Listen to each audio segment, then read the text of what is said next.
नमस्कार दर्शकों, धार्मिक चमत्कार में आप सभी का स्वागत है। भीष्म पितामह को किसने दिया था इच्छा मृत्यु का वरदान और वे क्यों पड़े रहे थे 58 दिनों तक मृत्यु शैया पर। भीष्म पितामह, जिनका असली नाम देवव्रत था, हस्तिनापुर के महाराज शांतनु और गंगा के पुत्र थे। देवव्रत बाल्यकाल से ही अद्वितीय प्रतिभाशाली और बलशाली थे और उन्हें वेदों का गहन ज्ञान प्राप्त था। एक दिन महाराज शांतनु गंगा नदी के किनारे शिकार पर गए, जहां उन्होंने सत्यवती नामक मछुआरिन को देखा और उससे विवाह करने की इच्छा जताई।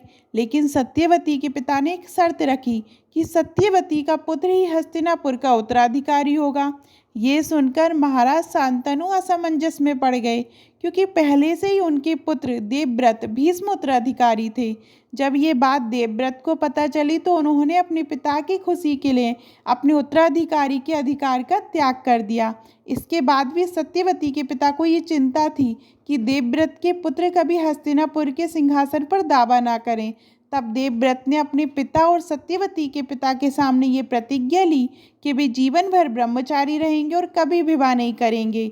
देवव्रत की इस महान प्रतिज्ञा को देखकर उनके पिता शांतनु ने अत्यंत प्रसन्न होकर उन्हें इच्छा मृत्यु का वरदान दिया। इस वरदान का अर्थ ये था कि देवव्रत मतलब भीष्म अपनी मृत्यु का समय स्वयं चुन सकते थे और जब तक वे ना चाहें उनकी मृत्यु नहीं हो सकती थी। इस प्रतिज्ञा के कारण ही देवव्रत का नाम भीष्म पड़ गया, जिसका अर्थ होता है जिसने भीषण प्रतिज्ञा की हो। महाभारत के युद्ध में भीष्म पितामह कौरवों की ओर से सेनापति बने थे। वे अत्यंत कुशल योद्धा थे और उनकी वीरता के सामने कोई नहीं टिक पा रहा था। पांडव भी भीष्म पितामह का आदर करते थे और उनके खिलाफ युद्ध करना नहीं चाहते थे। भीष्म भी पांडवों को हानि पहुंचाना नहीं चाहते थे, लेकिन वे अपनी प्रतिज्ञा और कौरवों के प्रति अपने कर्तव्यों के बंधन में थे।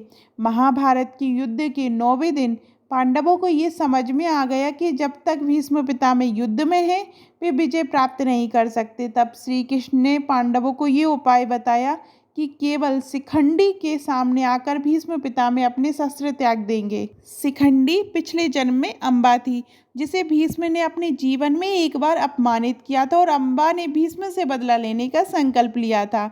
जब शिखंडी भीष्म के सामने आया तो भीष्म ने शिखंडी को नारी रूप में देखा और उनके खिलाफ शस्त्र नहीं उठाए।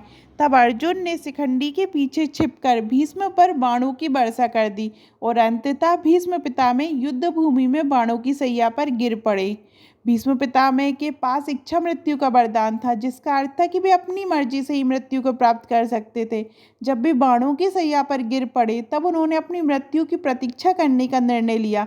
उन्होंने ये प्रतिज्ञा की थी कि वे तब तक प्राण नहीं छोड़ेंगे जब तक सूर्य उत्तरायण में प्रवेश नहीं करेगा, क्योंकि उत्तरायण काल को हिंदू धर्म में मृत्यु के लिए शुभ माना जाता है। महाभारत का युद्ध कुरुक्षेत्र में शरद ऋतु के दौरान लड़ा गया था और उस समय सूर्य दक्षिणायन था।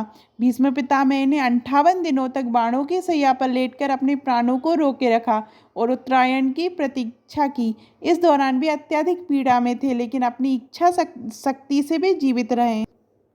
58 दिनों बाद जब सूर्य उत्तरायण में प्रवेश कर गया तब भीष्म पितामह ने अपनी इच्छा से प्राण त्याग दिए। उनकी मृत्यु महाभारत के युद्ध के बाद की महत्वपूर्ण घटनाओं में से एक थी और पांडवों और कौरवों दोनों के लिए उनके बलिदान का गहरा अर्थ था। भीष्म पितामह को इच्छा मृत्यु का वरदान उनके पिता शांतनु द्वारा दिया गया था और इसी वरदान के कारण वे 58 दिनों तक बाणों की सैया पर लेटे रहे। ये वरदान उनका अद्भुत संयम ये भी दर्शाता है कि वे केवल एक महान योद्धा ही नहीं, बल्कि एक सच्चे धर्मपालक और त्याग की प्रतिमूर्ति भी थे। आपको भीष्म पितामह की ये कहानी कैसी लगी कमेंट में ज़रूर बताइएगा और अभी तक आपने हमारे चैनल धार्मिक चमत्कार को सब्सक्राइब नहीं किया है तो सब्सक्राइब कीजिएगा। धन्यवाद।